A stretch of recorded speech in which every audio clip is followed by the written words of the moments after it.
Welcome, Leo, to your in-depth monthly horoscope for December 2023 for the Sun or the Ascendant. Now, your sign is ruled by the Sun, of course. So the fact that the Sun is travelling for the first 3 weeks of this month, pretty close to Mars, in the part of your situation to do with self-expression, it's going to give you an enormous opportunity to burn brightly at your charismatic best. That's really exciting, and there's a terrific new moon I need to tell you about on the 12th. But also we do have Venus moving on the 4th. We have Mercury going into a retrograde on the 13th, so I need to show what that's about. And as the month goes on, we have the winter solstice. That's particularly significant in Western tropical astrology, followed by the full moon on the 27th. So I'm going to dive into that as well. But as the curtain comes down on this year, Venus moves into a delicious position exactly for you. Please stay with me for more. Now, if you've yet to order your personal horoscope for year 2024, if you do so now, you can still get the rest of this year free. But also my special package, you'll get your character analysis report, your life roadmap, and 30% off, but also your year 2024 zodiac forecast for each of the 12 signs, but also Indian forecast for each of the 12 signs, and Chinese forecast for each of the 12 animal signs, totally free of charge, those booklets. Please see the link below for more. So welcome, Leo, as you burst into December 2023. The Sun and Mars pretty close together in the sign of Sagittarius. Sagittarius is a fire sign, of course, like yours, but it's also a sign that's mutable, whereas you're fixed. So Sagittarius has an ability to just flex a little bit. You have a real appreciation of stability and continuity. So you're being asked in a way, as you come into this month, to be open-minded about what you're going to encounter. Also, Venus is in a very flirty location through the first 4 days in its second home sign of Libra. So it can be important conversations as you enter this month. But of course, Mercury rules communication.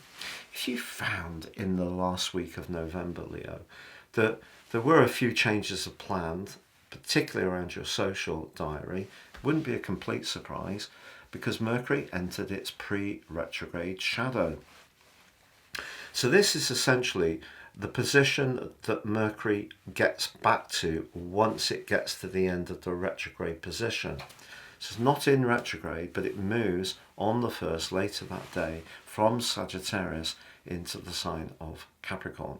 Now, that's good if you're someone who likes to have everything shipshape when it comes to planning all the details of the festivities, because Mercury is how we think, and because of its rulership of Virgo, the 6th house, very redolent of this location for you, really is going to help you to grapple with the details with precision.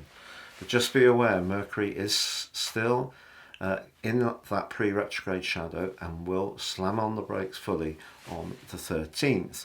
But on the 4th, Venus moves out of Libra and into the sign of Scorpio.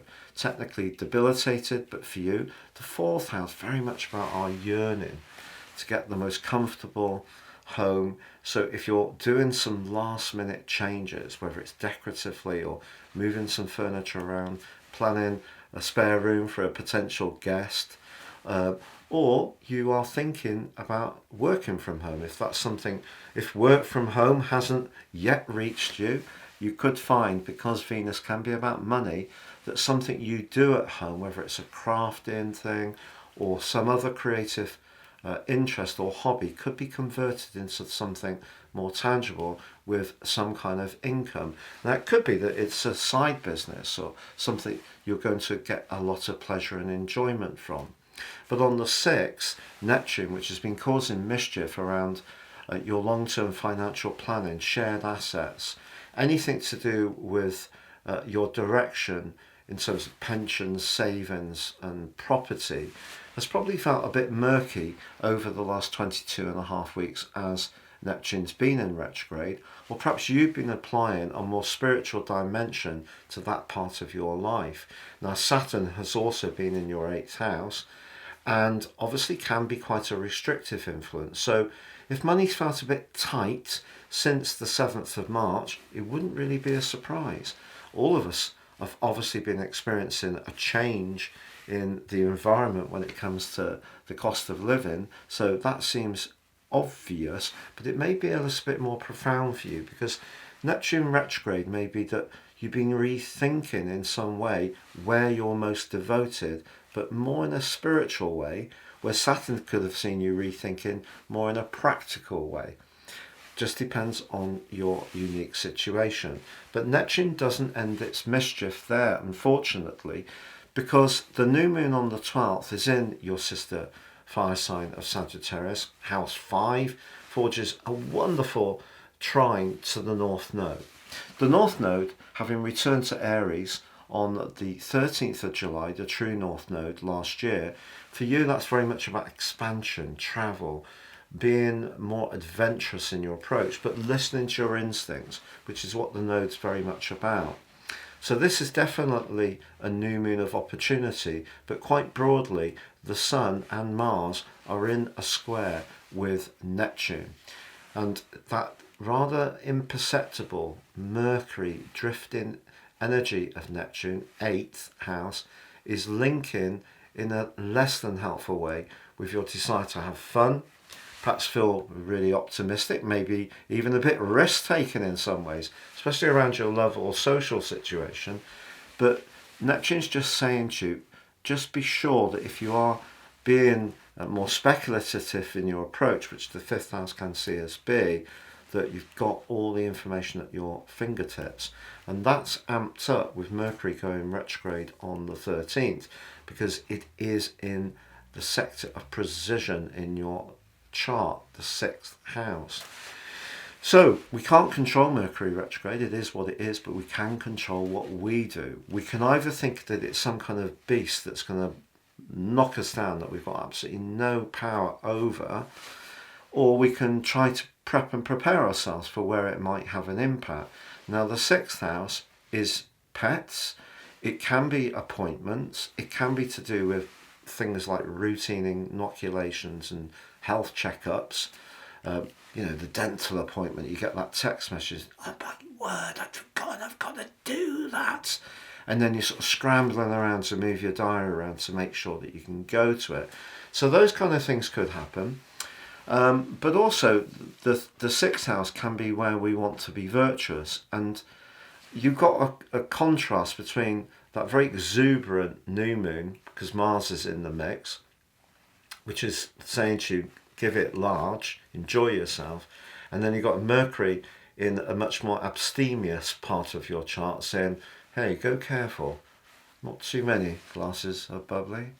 And especially with the retrograde, maybe something's going to change that you've put a lot of effort into planning, and someone, and you can't control what they do, could change their mind or be a bit picky or critical in a way which can be extremely frustrating. But the 18th provides some fascinating energy through to the 23rd, because Uranus flaming up in your 10th house, making you much more outspoken about work, professional situations, and also your need to raise your profile, supported by Jupiter, the planet of growth, goes face to face with Venus. So Venus in the 4th house clashes in a way with Uranus in the 10th. It's possible in a romantic situation that you and your partner, if you're smitten, want something slightly different from this Christmas, or slightly different in terms of a party or a celebration that one of you's been invited to. But also, Venus can be about money, and there could be an opportunity to do something that requires you to act very decisively and quickly, because that's how Uranus works. It can push us to embrace opportunity fast. It's entirely up to you how this plays out, of course, but the 22nd sees the Sun join up with the retreating Mercury, initially, and also Pluto in your 6th house, and we have the winter solstice. A really important event in Western tropical astrology because it's based on the seasons. And so it's not based on our calendar or the Julian calendar, it's based on the seasons. So the first point is the spring equinox. So we're going into the last quarter of the Western tropical astrological calendar.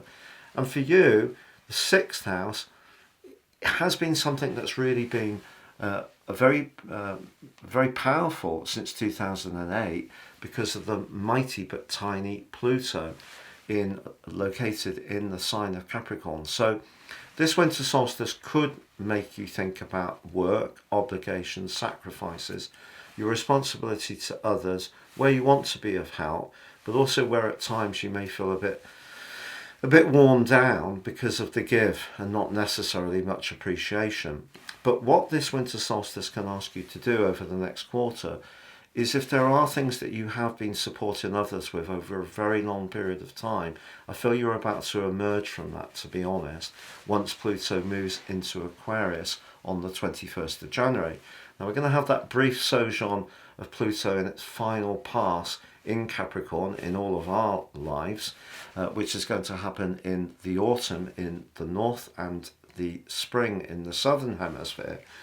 But I do feel that you're really going to start to feel a different dynamic developing. There's been a lot of sacrifice on your part, and because you have this reputation of being, very colourful and larger than life, for you it seemed like it's been a lot of give, and as I mentioned, not always a lot of get over these recent years. But it's shifting. It's shifting back towards the potential for building and working on your relationship needs. But Mercury, ironically, on the 23rd, inverts back into the sign of Sagittarius. So something that was on, then was off, could now come back again. And you could be sort of like rolling your eyes thinking, blimey O'Reilly, Christmas. It really can test our nerves. But on Christmas Day itself, the moon's in the bubbly, jolly Gemini for you. Why is that important for you? Because it's an air sign, so air and fire work well together, because we can't have fire without oxygen. So, it's a bubbly position, the moon for you, but it is in a square with Neptune. So someone could be a little bit out of sorts. You may be surprised. There may be some jealousy. The 8th house can be about jealousy and possessiveness. Is there someone around you who resents your desire to have some fun?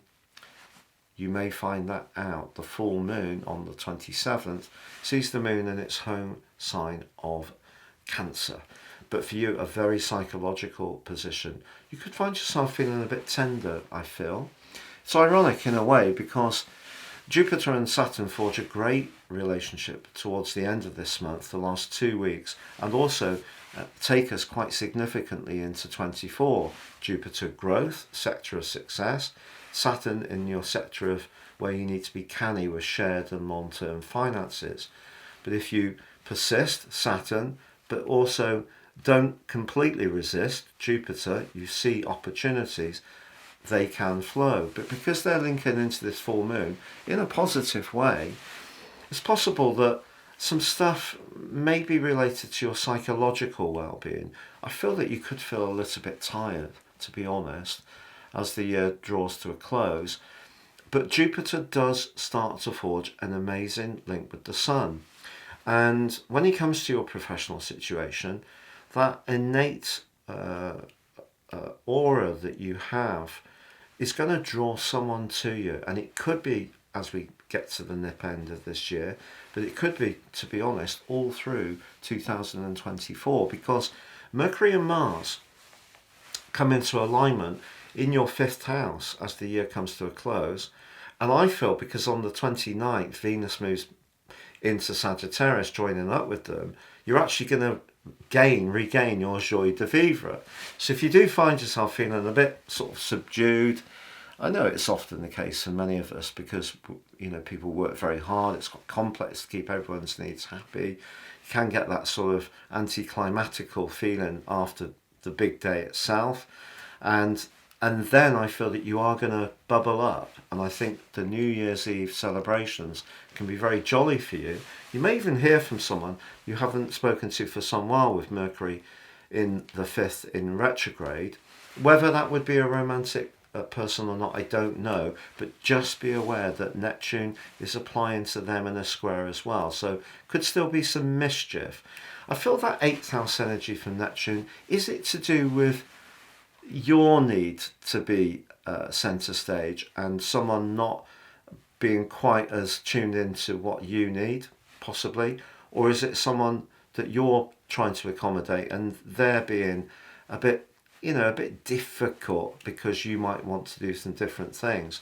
You may have some decisions to make as the year comes to a close in terms of, no, I'm going to have some good fun. I need to be with the people who lift and cheer me the most. So I feel it can be a very sociable end to the year. And of course, Jupiter comes out of its retrograde on the 31st after 4 months. So we're all welcome that. So as you go into 24, Jupiter and the Sun in an almost perfect trine. And that can really come back to you all through the following 12 months with some kind of business or professional opportunity. And whereas, I do feel that Pluto at times has been very testing since 2008, with the Sun here linking so well to Jupiter, that all that effort and sacrifice and hard work and attention to detail that you put in over a very long period of time can give you a reward. I hope you have a really lovely Christmas. If you are going to be on your own, please know I will be thinking about you, but I hope you have a fabulous time. And if you would be so kind to like, share, comment or subscribe, I'd be most obliged. All the best and goodbye.